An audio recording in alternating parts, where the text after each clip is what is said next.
We can talk about controlling AI. We can talk about regulating AI. But it's really a categorical error. You see, the problem isn't really the AI. The problem is us. We don't need better containment strategies for AI. We need a diagnosis of ourselves. The AI dystopia is coming. It's around the corner. Is it going to be a blink of an eye? A 5-year thing? A 10-year thing? We're definitely going to get turned around. Things are going to get very confusing. Things are going to get wild. How long is it going to last? Will it be the end of us? These are the questions. And this is the great rehumanization. We're going to talk about controlling AI or controlling ourselves. Thanks for joining me.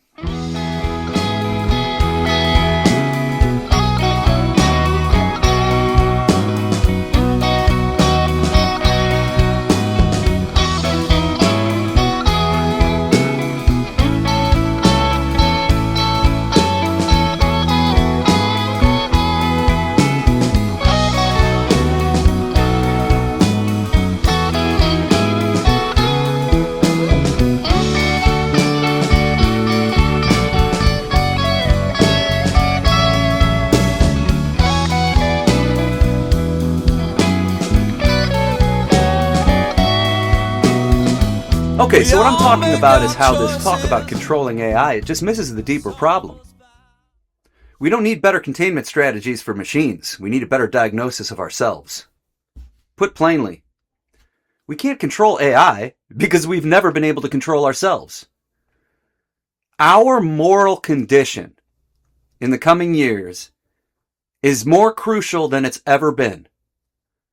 Our view of ourselves and our entire history, our human moral condition, is going to come into play with the highest stakes than we can ever possibly imagine. All we can do is emphasize our own morality, get it together as a species, and move forward. Better humanity is what we need. That's what we're going to talk about today. You see, we make the machines in our own image. And the images that the machine bears, well, what kind of image is that going to be? When the image makers, us, when we're flawed, when we're captured in self-interest, proud, anxious, sinful. Yes, in most cases, humanity is severely spiritually impoverished. What we build is going to be stamped with our own moral and spiritual character, or lack thereof. That's the blunt truth. We can't treat this control AI conversation as the real conversation. It's actually the way of avoiding the hard work that could possibly matter, the work on ourselves. So let's start with the comforting myth that tools are neutral. This is the mythology that is being alluded to and expressed when Elon Musk is talking about the future of humanity and AI. He's hearkening back to this mythology that machines are just tools and that tools are neutral. It's actually a metaphor. Let me digress for a second. I'm going to be doing a standalone thing where I talk about Elon Musk and his benign scenario positioning, so to speak. We'll get to that later. That's very important. I'll probably talk about it a little bit in this episode, but back on track here. This comforting myth. Okay, so when technology was just a discrete set of tools, okay, so most of human existence, and I'm talking about hammers, plows, the stove, a screwdriver. A person could take any of those things and do multiple things with them for the most part, like a hammer. You could be productive, you could be destructive, you could build or break things with a hammer. It's a stable tool, it's an object, and it really just depends on how it's used, right? There's a certain purpose for it, but we don't always use our tools for the purposes they're intended, right? A screwdriver you can poke somebody with it pretty good, besides just loosening and tightening screws, right? But it is a metaphor.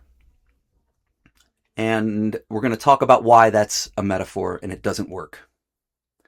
You see, the metaphor of the tool for all technology collapses the minute technology becomes environment instead of just an object. It collapses when technology is realized for what it is.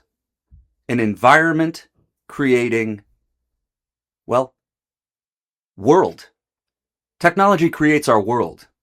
It also institutes and creates our rituals in that world. It's not just a set of gadgets. I'm very influenced by a thinker, Jacques Ellul, who was often dismissed as gloomy and hyperbolic, but for me, and anyone who might read him today, you'd find him uncannily prophetic.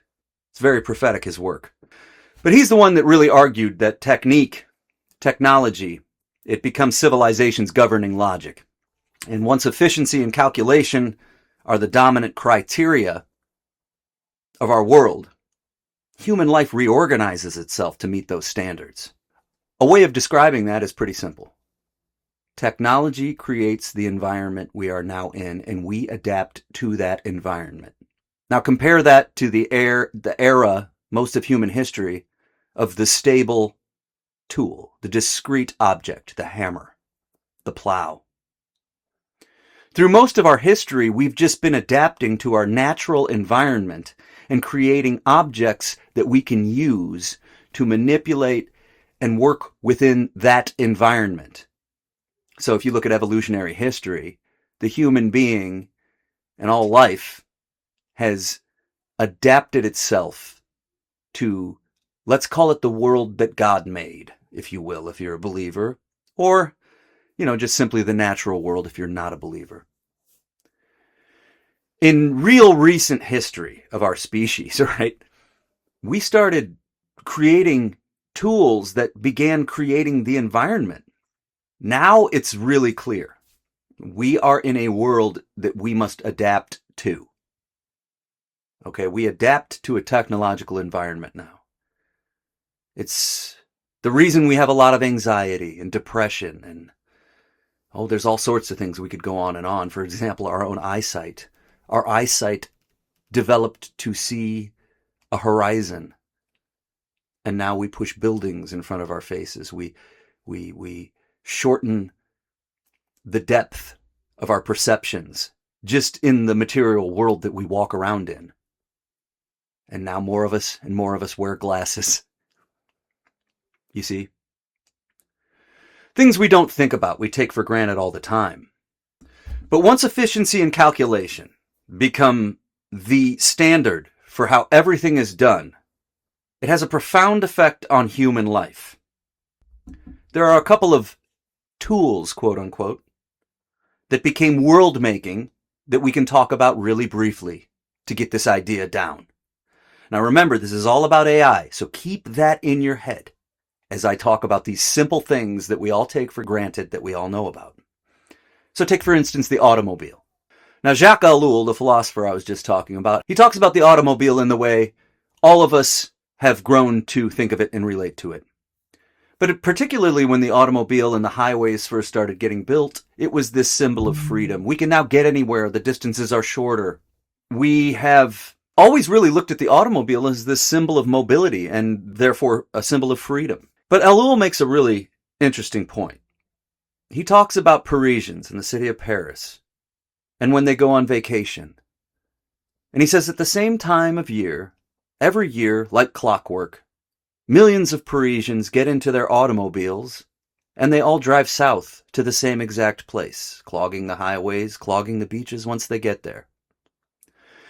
You see, when you start looking at freedom in those terms, that we are all determined by a default setting that we don't even think about.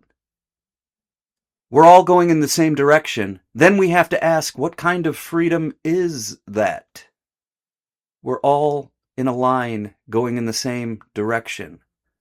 Is that freedom? Or is that a predetermined course? Are we following a default that we haven't thought about? It's an interesting way of looking at it, and it gets deeper than that. But the automobile is the perfect example. It can be a harsh lesson in technological arrogance. And let me talk about it in two different ways. Real quickly, how the automobile reordered the world. It created environments. Once we had an automobile, we needed the highways, right? The highways didn't come first. And once we had the highways, the freeways, the toll roads, then we had a grid. And then we had to build around it. And so we get parking lots and box stores, outdoor malls and things like that. We get this whole layout of the world that we now take for granted. Drive-throughs, billboards, on and on. But the things that we build, that's no longer determined by, oh, there's a river here. This looks like a nice spot to build a city. It has everything to do with road access. And even deeper, we took neighborhoods and built highways going right through them, destroying most of those neighborhoods over time, but instantaneously when we put a road right in and divided it. Neighbors couldn't walk across the street to each other. Roads and highways cleave through the neighborhoods, right? And the cars didn't just provide transportation. They reordered the cities, they reordered our economy and our daily imaginations about what life is and the possibilities. Again, once vibrant neighborhoods, their sidewalks started to vanish. This community just gets eaten up by pavement and speed. So this car, the automobile that we know and love so much, it promised freedom, but it instead dictated where life unfolds. Life becomes this endless loop of errands and getting into a car and driving down busy streets in these exhausting loops. Local shops, mom and pop stores, they die in favor of superstores. Just think about friendships and community and saying hi and walking past your neighbor and stopping to talk to the guy sitting on his steps. All that died out. It yielded to the driving, to the pollution and the noise. And that all landed along lines of power, like they didn't put highways going through everyone's neighborhoods and things like that. These become political decisions, whose neighborhoods get disrupted first, and so on. Think about the song Joni Mitchell wrote. They paved paradise and put in a parking lot. It's probably the best way of saying it. The automobile's not neutral, right? What can you say is neutral about it? It has completely built its own argument about values and imposed them on us. Efficiency over neighborliness, right? Speed over presence. And it's all poured into concrete and traffic lights. That's a simple example. And then the next one is the smartphone. Remember when the smartphone came out? Everybody just talked about the one thing, connectivity. It's another liberator in our hands, this smartphone. Wow, it's an awesome computer. But all we have to do is stop for a second and think about how it's tethered us in so many ways to things that were unforeseen. It's not just a device that has given us this extraordinary connectivity. It's become the gatekeeper that maps our relationships, our schedules, our desires, and on and on and on, keeps us plugged into the algorithm. So that thrill of instant communication that we once had is just masked over a very deep reality. And now here we are, beholden to constant notifications, algorithmic influence, and invisible metrics. Like, hear this, because I'm going to be talking about defaults, and it's exactly what I'm talking about. Invisible metrics that shape our interactions, who we communicate with, how, and why. So what was sold to us is ease. And what is always sold to us is ease. There's usually an intricate web that we don't see. So the phone demands our attention, controls our attention, redefines priorities, and it reduces what we do to app-driven tasks. All in the name of efficiency, productivity, and optimization. I can't say that word without making fun of it. Optimization. A lot of this language, it's just straight up corny. I can't stand it. I cannot stand techno dick language. I can't take it. That's my spot, man. We all have our little, things that feel like sandpaper on our brain. That techno dick talk is one of them. And that's what I'm just going to call it, techno dick. Like, put it away. It's flaccid and limp. I don't want to see it. Don't want to hear it. What we've seen with the phone is our presence in our own lives and relationships eroding. And think about that. So the first example I talked about, the automobile is supposed to shut down distances, get us places, give us freedom to get where we want to go. The phone, shorten lines of communication, bring us into communication with each other, the people that we couldn't talk to before. But what we didn't anticipate is that these two things, in more ways than the obvious, in more ways than it's connecting us, it's taken us out of our lives and out of our world and out of our family interactions. It erodes our own presence in our own lives. It's really a deep permeating, sinister isolation that it's embedded us in. It just dresses up like connectivity. You follow me? Isolation and alienation is deeper than ever before with all of these instruments of connectivity. So the phone, it let us talk farther, but man, has it changed what the conversation looks like, right? So a lot of this is obvious, but that doesn't mean we don't take it for granted. In fact, it's so obvious that we just almost aggressively take it for granted. We don't want to think about it because what are we going to do about it? And that's the problem. That's the problem with world-making technology. What are we going to do about it? We're stuck, right? So I start here talking about these things because it wasn't that long ago that I was just arguing regularly with people whose default response to technology was always so typical, stuck in the metaphor of the tool. And sadly, we're still there. We are still there, even though the things I talked about 20 years ago are now really obvious now. I mean, things I was talking about in college classes. I was trying to talk to a class of, I was a little bit older at the university, quite a bit older, 10 years older than the people sitting around me for the most part. And this was the early days of Twitter. And we were talking about Twitter. And even the professor in the class was trying to present it as this tool where we could make the world with it, right? That like we could do all of this new activism. In fact, there was a book called, oh my goodness, I remember the author, Clay Shirky. Cognitive Surplus. It was one of the most vapid books I've ever picked up in my life. It was horrid.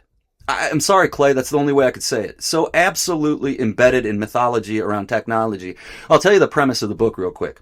It was that, well, we've spent all of this time watching television, and now that we have these tools of connectivity, we can take all of that cognitive surplus and brain power we were using just to be distracted, and now we can actually use tools that can, we can fire up some brain cells and do some real work with.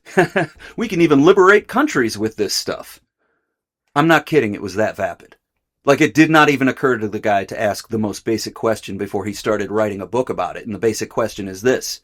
If we had television and radio, and we decided to spend all of our time after we got home from work escaping in leisure and distraction, how much more leisure and distraction and escapism is going to happen with the tools that we're making now? Duh. Anyway, the point is, in these classes, I was trying to talk about the algorithm. This is over 10 years ago. And I'm like, no, the algorithm is not just simply giving you what you want to see, therefore it's not dangerous. It's keeping you in the same spot all the time. This is over 10 years ago. You click on a few things, and then that's what you're going to see forever. It's actually shutting you off from the most important intellectual work you can do, and that's be challenged and see new things. Be exposed to different experiences of the mind. That's what books can do if you read a lot of them. But if you're stuck in an algorithm, yeah, you're going to get stuck in a closed circuit. This was really hard for people to understand, from the professor to the other students in the room. When I was I kept being the party pooper here. I kept saying, no, that's not where this is going. That's not how this works. Anyway, the point is, This isn't about me being right or anything. The point is that it was very hard to move the needle on this conversation at all recently. And now some of these things are at least becoming clear, and then we can start talking about them a little bit more seriously without the vapid cheerleading of technology, as if, you see, that's the thing. We want to equate human progress with the technological progress, and I think now we're learning the harsh lesson that human beings need to actually evolve and develop morally and spiritually, right? That we've been mistaking technological progress for human progress this entire time. And that's a subject in and of itself. I've got songs about it. I'll be talking about it. So we left off here just before my little digressions. I was talking about how these tools of connectivity and freedom have really just taken us out of our own lives and made us adapt to a technological reality that we're not prepared for. And so it's becoming more and more obvious, right? So the myth, the thing that people have always been saying, the myth of the tool, the metaphor that falls apart immediately when you really get real. Basically, the common response when you criticize technology is this: it's copy and paste. Well, people have always been scared of new technology, but in the end, it always makes life better. I mean, think about Y2K. So, like, that's the copy and paste response, right? So, I mean, going forward, and even 20 years ago, what I'm talking about is I need to obliterate commonplaces that automatically shut down critical thinking and engagement, and that's one of them. So, we confuse the technology of today and all its implications with the technology and experience of the past at our own peril. All right? So let's leave it there for now, that part of this conversation. But the two objects, the car and the phone, they're precedents for what AI does at scale. So I'm using that backdrop to show us how we need to relate to AI now, right now. But here's a phrase that I like.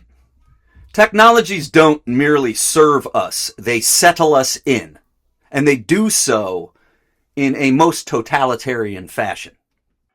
Defaults accumulate into landscapes of expectation and habit. It's not the progress or evolution we've always thought it is. Okay? This world that technology is reordering and putting us in, settling us into, it's not the evolution of human beings like I was just saying. In fact, it is making us adapt to a cold, sterile standardization and homogenization that is anything but freedom, so on and so forth. So defaults. Let's just back up and talk about defaults. What do I mean when I'm going to be talking about using that word all the time? And the best way to do that is to look at technology that we use every day. So think about your phone or the smart TV, your video game console. These come with these programmed menus, these defaults. And we can go in there and change it a little bit, like how the picture on the TV looks, or there's various options to change those factory set defaults, right? But we don't have full control over the whole ensemble, right? We have a small selection to choose from. So default settings, just think of that, just the settings that come already programmed. But apply that to just day-to-day life and everything that we're engaging with. We wake up in the morning, and the second we do that, we are beholden to default settings that are so innumerable, and they confine us and surround us that we just aren't even able to pay attention to the things that we do day in and day out that are just now default. Okay? Like the menu is already set. Our volume is already dialed in. The tint, the exposure, the color, all of it. It's all set for us when we wake up in the morning and start doing what we're doing, and we don't think about what those settings are on. Now, that's all metaphor. So it's a habitual way of thinking and reacting and organizing our life that comes pre-installed. Okay, but by culture and the technology and the institutions. Okay, those are three things. We're talking about the technological world, but the culture and the institutions are all adapting to the technology too. And the default setting is usually the path of least resistance that we follow without notice. That's what it is. The defaults, the path of least resistance. Again, like a city that's built for cars, those are defaults that we don't think about. We manage. So walking can be really difficult in a city that is laid out for cars. By the way, I hate certain places in this country because of that. Like, I can't stand Florida. Sorry, Floridians. I hate the layout of it. It looks like one big winding road, like vomit of roads laid out, and then a bunch of shopping malls and outlets like grafted over it. I can't, like, I like walking old school places, city blocks, little neighborhood blocks, things on a walkable grid, sidewalks, parks. I just can't stand the overall layout of Florida, or places that were built for the most part in the last, 50 years, which is most of Florida. For me, it's just, I can't stand it. I have to get in this car to go somewhere that would be easier to get to if I could just walk to it, but I can't walk because I don't want to cross all these highways. You get what I'm saying? Easy enough to follow. But defaults. Again, to get somewhere, you have to go through you can't just walk. That's just my gripe. But these are mistakes that we've always made. Okay? These are mistakes that the earnest tech CEOs and the prophets of progress and all of us who scroll and click, these are mistakes that we make when we treat technology like this neutral thing, like a hammer, when it's really a world-making ritual. What do I mean? Well, it's hard to even predict the mistakes we're going to make when we're just following default settings. So when people say we must control AI, they mean well. We know that something's wrong. But it's like assuming that we can close the barn door after we've already taught the horses how to build the entire barn. And this idea of controlling AI, it becomes a comforting myth in and of itself because it presumes that we're not already behaving like the tools that we've created or behaving in the way that the tools are demanding of us. So the blunt, inconvenient truth is actually pretty anthropological.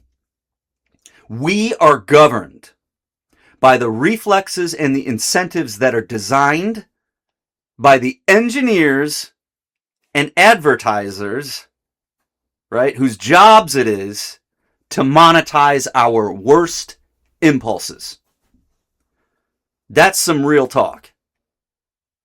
The claim that AI can be neutral is going to collapse the second you admit who's engineering and advertising for this. Who's doing the programming? Who funds the labs? What default settings of the system rewards them? What are their incentives? Again, let's cover a few. Speed over depth. Virility over virtue. Engagement over deliberation. So I have to work on a new lexicon and stuff, and I came up with a very simple word. It's called dumbifier. It's pretty corny. I know, dumbifier. But a dumbifier is a person, a place, it's architecture, it's algorithm, anything. Person, place, or thing. A noun. Anything whose effect is to make the world dumber, and a dumber world is always meaner. The creation of these dumbifiers, these intentional nouns, things that make everyone dumber and meaner, they're not produced out of ignorance. The tech engineers have discovered the most profitable form of stupefaction ever conceived of. All right, the algorithms demote complexity and elevate rage. Those algorithms are dumbifiers. They make everybody dumber and meaner. Platforms that reward outrage and optimize for brief clickable fury, and those are industrial dumbifiers on a mass scale. The platforms we use, they make us dumber and meaner. When these things like these dumbifiers that are basically the default setters now, when they shape defaults that care mostly about revenue and public sanity is a distant, hard to even fathom priority, we have mass dummifiers. We have intentional stupefaction. All of the incentives are lined up to make humanity dumber and meaner. And you know what? That is going to bring us down in the coming AI dystopia. Let's get real about this, okay? The monetization of slop and the push towards a slow, suicidal idiocracy is ramping up. And we're going to blink and we're going to be there. Here's the deal. The real thing to fear is not the machines. It's not that the AI is evil or the machine is going to be evil. It's the very fact that we human beings ourselves, we're building, we're funding, we're electing, and even sacralizing and worshiping systems that in turn train us to be dumber, to lose wisdom, and to be crueler. So we are literally paying for it in several ways, begging for it, asking for it, investing in it. We've been tricked into paying for our own demise. Think about this. A few years ago, let's just talk about the basic deception of technology and the promise from the tech dicks, the techno dick, the tech bros.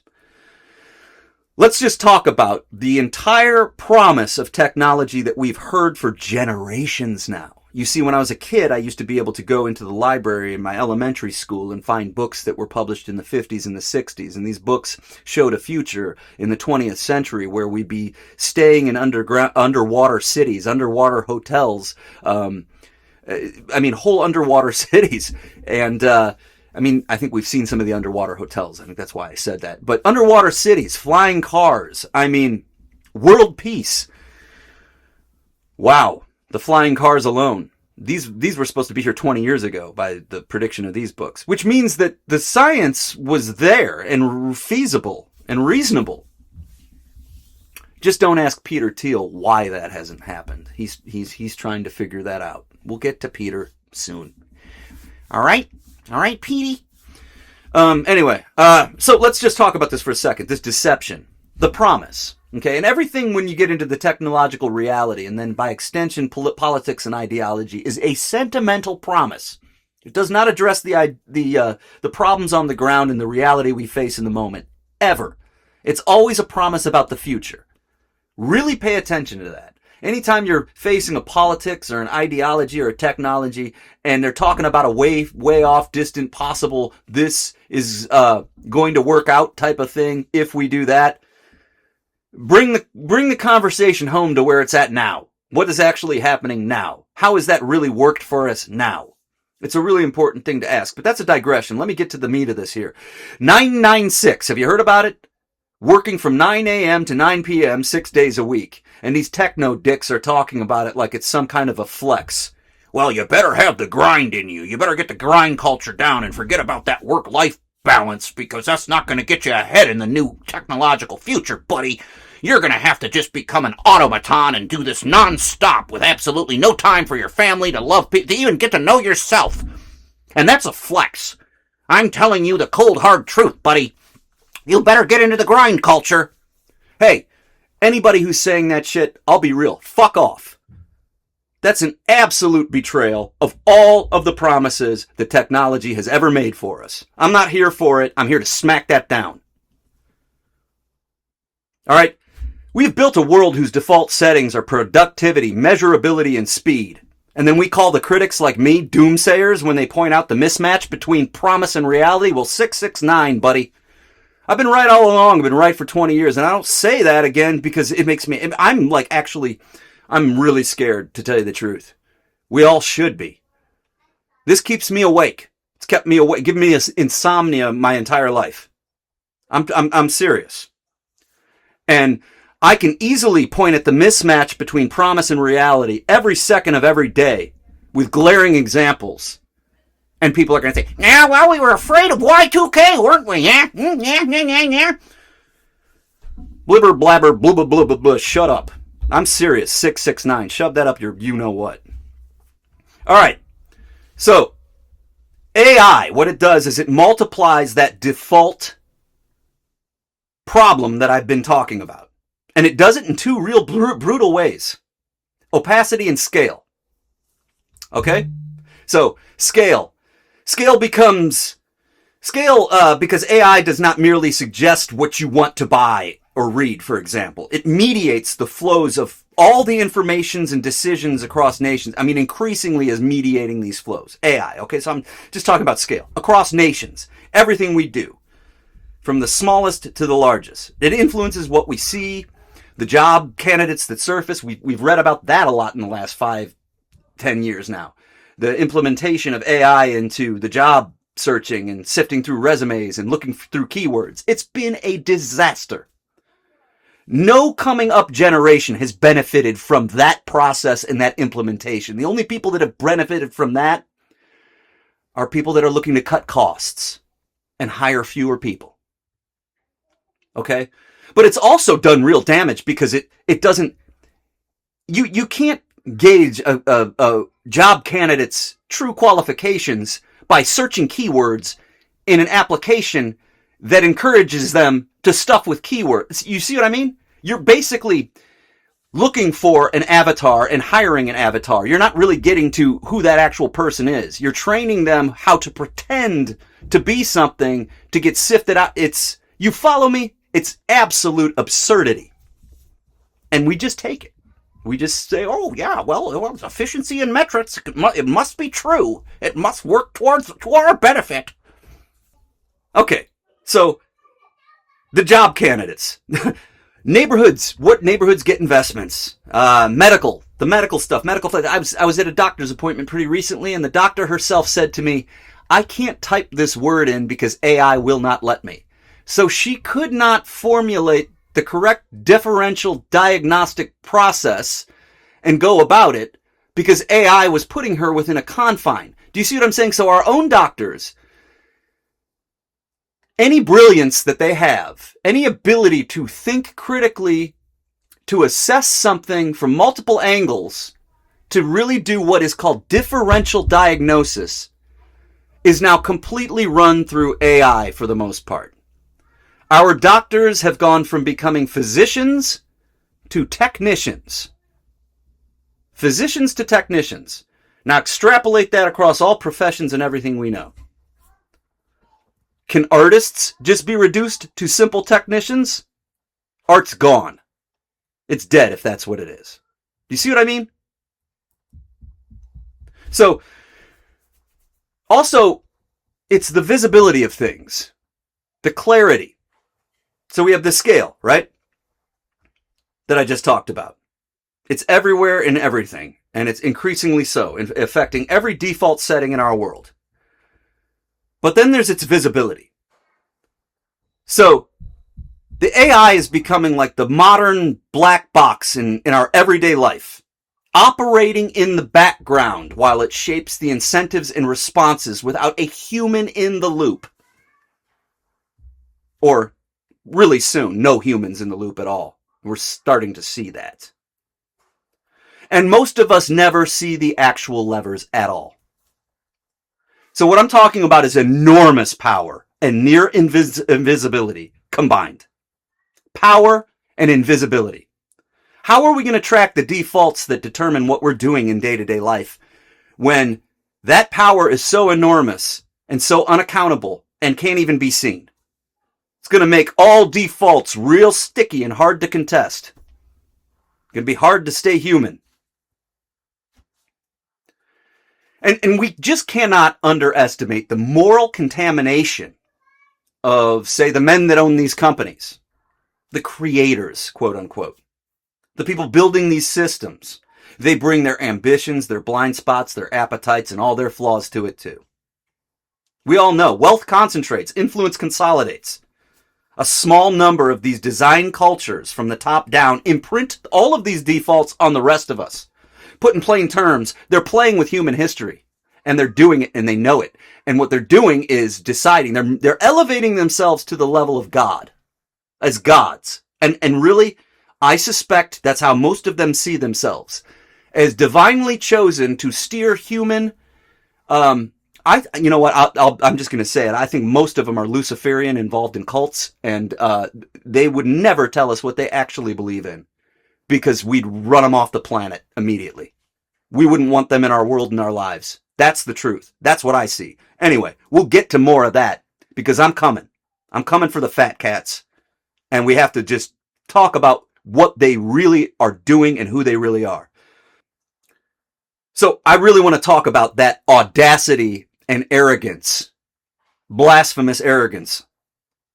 They have chosen themselves to choose the future of our species. You follow that? These problems that I'm talking about with the tech overlords, let's call them that. I'm not talking about organizational problems and then that's it. Okay? So the concentration of wealth and the consolidation of influence, this just doesn't come about simply because of structure and the technological reality that I'm talking about. Although we have to come back to that. Now, this is where I'm getting a little confusing, but I have to just bring it back to plain language. It's not just an organizational technological problem from where I'm coming from. It's spiritual. Okay, when men and corporations, when these guys are planning their bunkers and their exit strategies, right, when they're building bunkers in New Zealand, talking about having meetings of billionaires about buying islands so they can form their own sovereign countries to escape to, while they're deploying these systems that govern our everyday life, while they decide the fate of humanity, they're making their exit plans. Let's just consider how diabolical that really is and the optics of it. There is no reason on earth to trust a man at the level we're trusting them to begin with, period. But there is absolutely no reason to trust people who do this.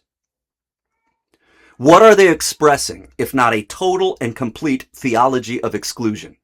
That's why I call it Luciferian. That's why I call it satanic. Some of the men who loom over this conversation, we don't want to make them scapegoats for all of our problems either, but we want to be real about them. And I'm talking Sam Altman, Elon Musk, Peter Thiel. We have to talk about them, and we have to talk about what they're doing. We have to talk about their bunkers, about Peter and his talk about the Antichrist and what he's doing there, what might be going on inside him, the ruptures and the pathologies, what he's struggling with there. Oh, I'm going to preach to him. I'm going to preach to him like an evangelical, Peter. Petey. We're going to get to you. I mean, and these guys have like their own interpersonal feuds, right? They feud with each other. But they're going to protect each other in the end. And it's crazy. I've lived my whole life with people talking about social engineering, like political activists and academics trying to be social engineers. Dude, Peter Thiel is the world's most foremost consummate social engineer who has ever lived. His political projects, these are not trivial optics, right? What I'm saying is not trivial. The things that they do are confessions. They're confessions of a worldview and a theology of exclusion that can aptly be described as Luciferian and satanic. So yes, I use a theological register. Many commentators are going to avoid this theological register. I'm not going to. I'm going to use the language because I'm a believer first and foremost. So you'll hear me saying things like Luciferian agenda and satanic impulses, those types of phrases. Because there's a real desire to replace God with code. So you might think my language is silly, incendiary, raw, whatever it is.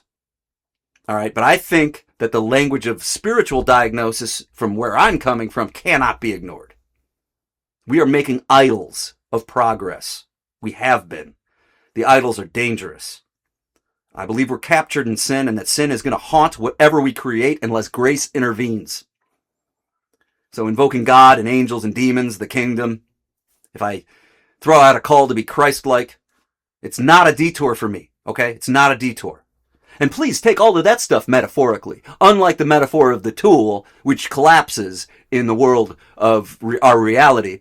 Me just talking about God and Satan, you can totally take that metaphorically and drive the point home, right? Because you do it all the time. We all do. You can look at something as mythology and still get the meaning. And in fact, when it's in a parable or a story, we get the meaning. You can watch Star Wars and get meaning out of it.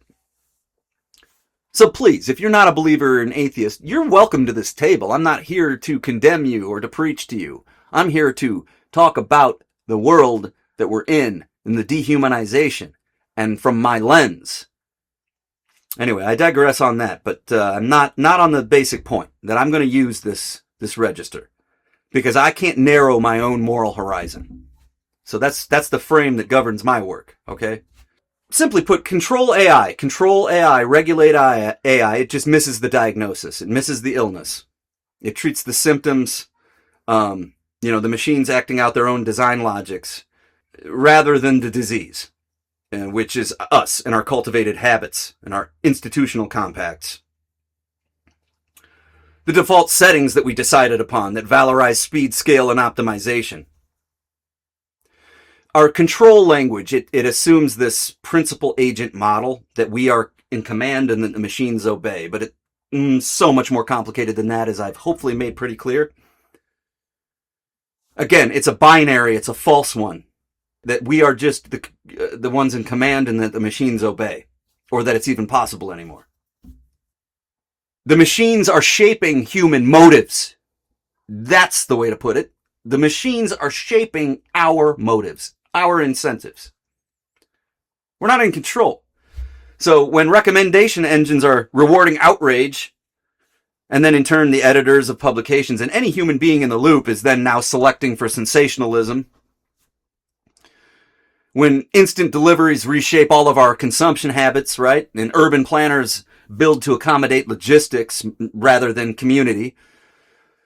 And then when surveillance as safety becomes a default.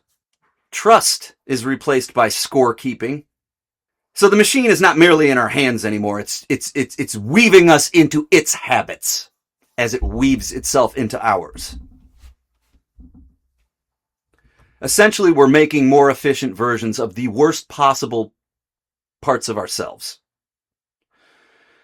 So let's talk about efficiency. That's a big Jacques Ellul thing. Efficiency essentially is the removal of friction. It is the path of least resistance.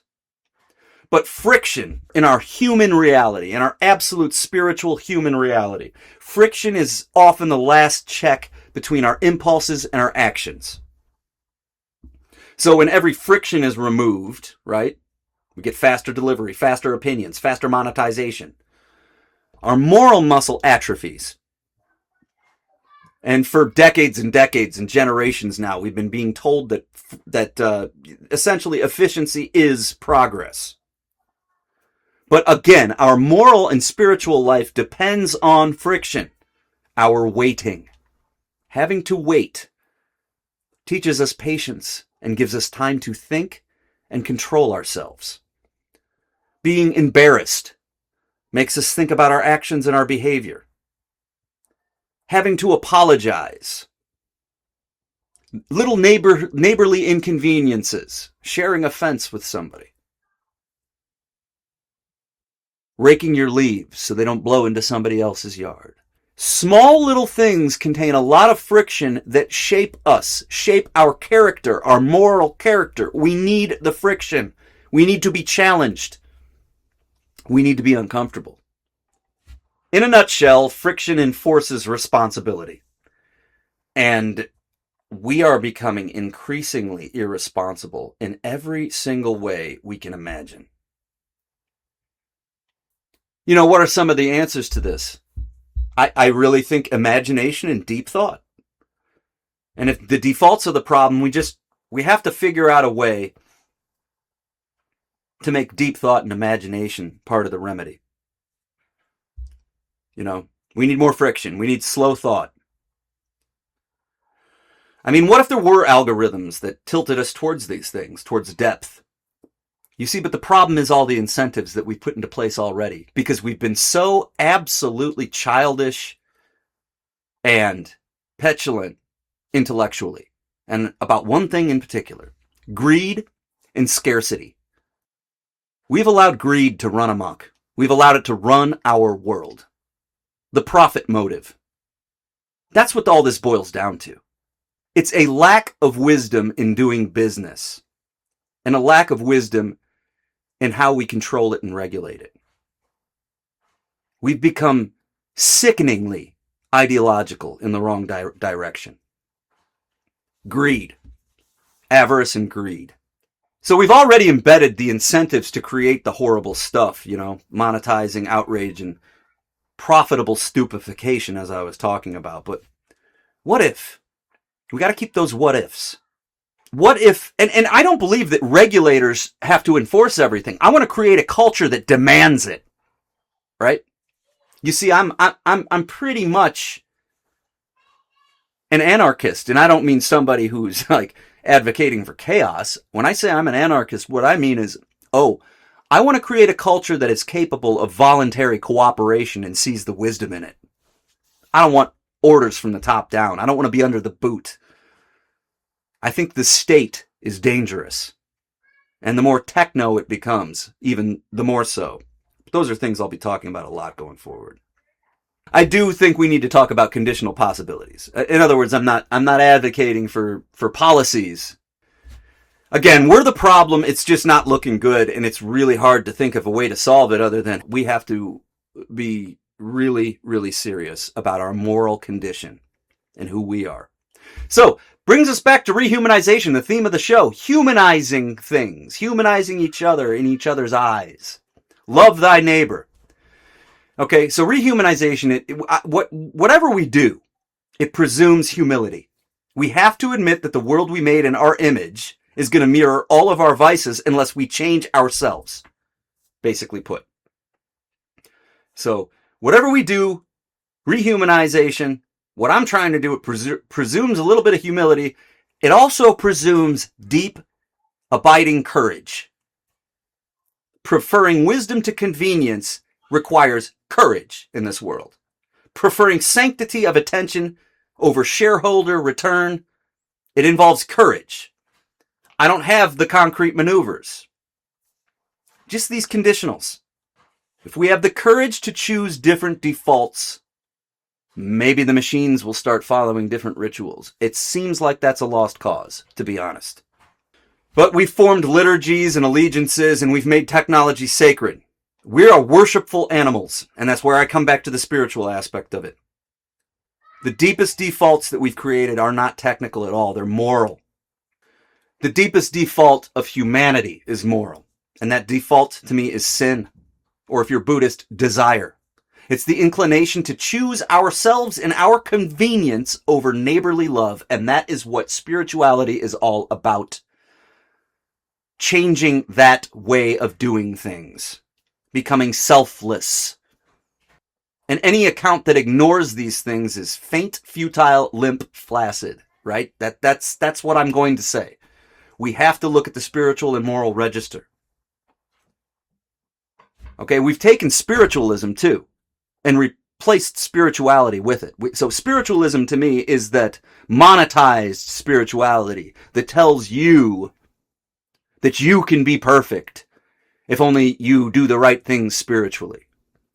That has nothing to do with spirituality as human beings have always known it, which is all about love thy neighbor, self-sacrifice, keeping your desires in check. Instead, now we have this. Anyway, you follow me? All these heresies out there. Prosperity gospel. Inverting spirituality and turning it into spiritualism, something to be packaged, marketed, and sold. Technology, it becomes its own spiritual liturgy. Gadgets and interfaces become rituals in the morning scroll. Liking, retweeting, sharing, posting, commenting, and then adding up all those metrics, following the algorithm. Like I have to use these tools in order to get my ideas out. I hate it. But these are small liturgies that teach us how to love and what to fear. And these rituals reshape our souls. If we consecrate throughput and instant gratification, our culture's soul is reshaping to fit it. If we consecrate the sacredness of attention now, perhaps we'll learn how to protect it.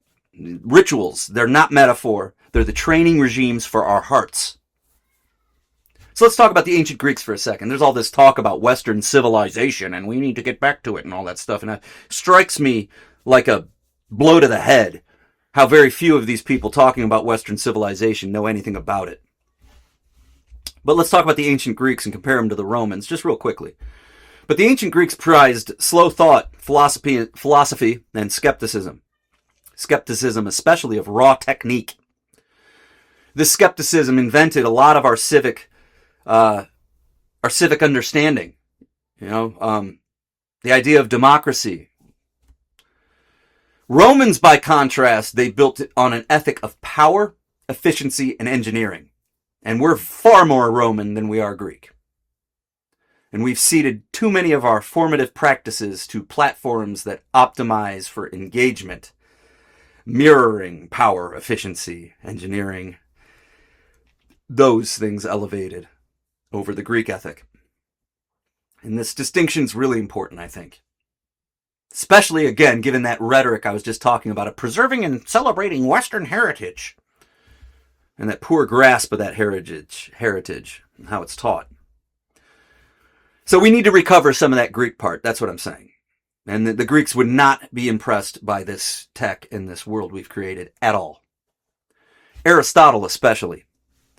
His life work in rhetoric has been almost completely lost.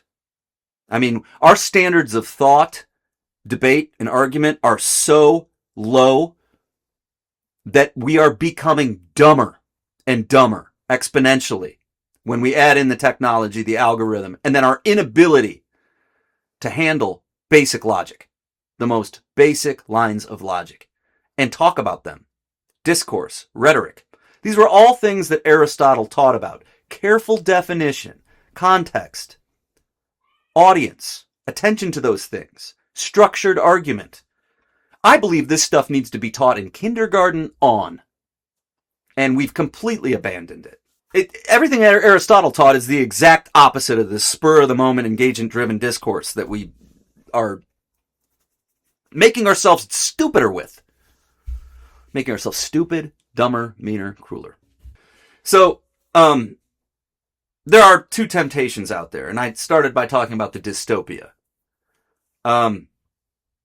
We don't want to get into like a melodrama of apocalypse and substitute that for a real search for moral clarity.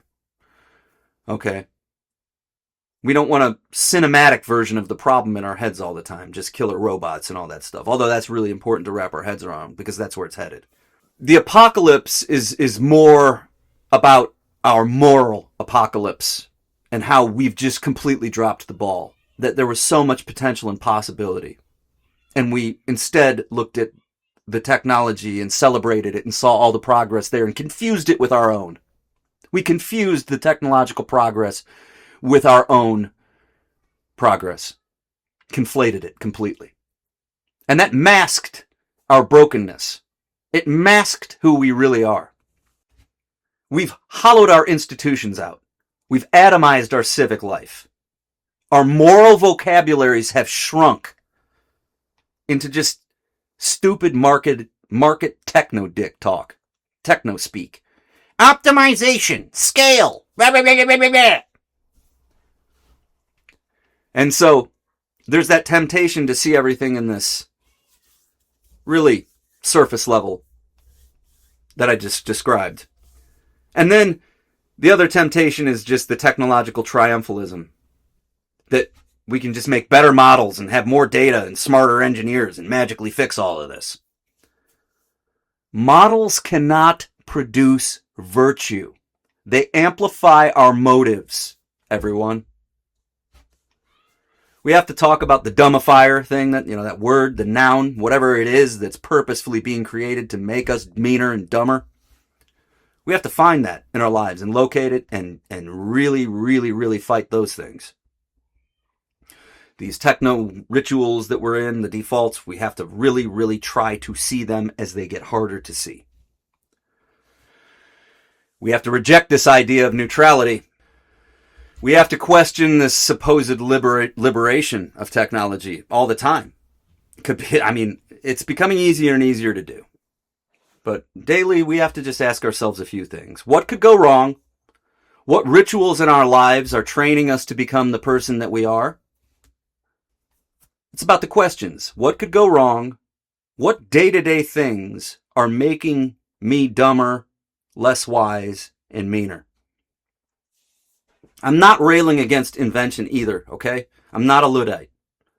I acknowledge the hunger behind all of the innovations, curiosity, creativity, the desire to solve real problems, and even a hope to reduce suffering. That's real in many people.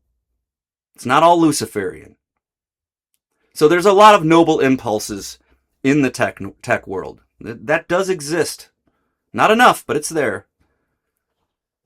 But the perversion comes when these noble impulses fuse with ideologies of scalability and exemption from ordinary obligations. So check it out. A brilliant engineer. A brilliant engineer who's never really been in a soup kitchen or done anything like that. They're going to operate in a moral vacuum that's very different from anyone who has and does regularly. The structures we build reflect which life forms were in the room when the choices were made and which ones were absent. This is a lot to talk about, and I've talked about enough things for now, I think. But controlling AI is a categorical error. Okay? Venture capital wants scale. Boards want growth. Stock markets want expansion. These incentives in our life, the defaults, they produce cultural defaults. Mainly, it's the optimization for attention. Attention has become extractive. And that social cost is huge. Our attention is being extracted like crude oil. But even more aggressively, even more at scale. It's even more real. The ramifications and the social costs are even more real. And we can measure those in broken servers and energy use and data farms and all that stuff, right? But the real social cost is for monetizing our attention is in our day-to-day lives. Frayed marriages. The dude who's sitting on his phone constantly scrolling through threads and getting his anger stimulated, and he's constantly posting shit about politics all day long while his wife is just like, honey, could you cuddle with me? We've got classrooms that are just completely attention deficit. Kids can't pay attention to anything, can't read anymore. And neighborhoods where most people don't even know each other. So the dumbifier is profitable. It's profitable because it works. The dumbifier puts us in a place where we will give all of our attention and, again, pay to be made dumber. So the most depressing fact in all of this really could be the fact that the markets that we've created reward the worst set of defaults. And that can be boiled down spiritually too. Our condition is sin. So, wisdom in our civilization is not well monetized. That's the most honest thing we can say. Prudence, patience, apology, long conversation. They don't deliver the returns that can chart on a quarterly spreadsheet, right? The problem's technological, economic, cultural, spiritual. We've institutionalized a preference for the measurable because the measurable yields immediate reward. We need a reverse engineering of value, my friends and neighbors. We need to recognize that the most important things in our life are often non-quantifiable. Believe it or not. We have to build defaults that protect them. And that is going to be the act of the real countercultural courage. The most radical claim that we can make about AI is very simple, and it's ugly as hell. The machine is not going to save us. We built it from templates of ourselves and then hoped it would be our puppet or our redeemer. Both were misguided and ignorant. It's not going to be either. If redemption comes, well, you know, I've already said it. I'm a believer and a Christian. I've got that figured out for myself, but that doesn't help the whole world, and it doesn't really help the pain that I'm feeling every day either. That faith aspect is work too. I depend on grace. But the human acts we can talk about are learning, unlearning, rewriting defaults so that the next things that we build, if we ever build anything again, reflect virtue rather than vices. That involves changing ourselves quite a bit. But again, I believe all of this demands grace, and I believe we need God's mercy now more than ever. And I speak of angels and demons because the reality to me is spiritual.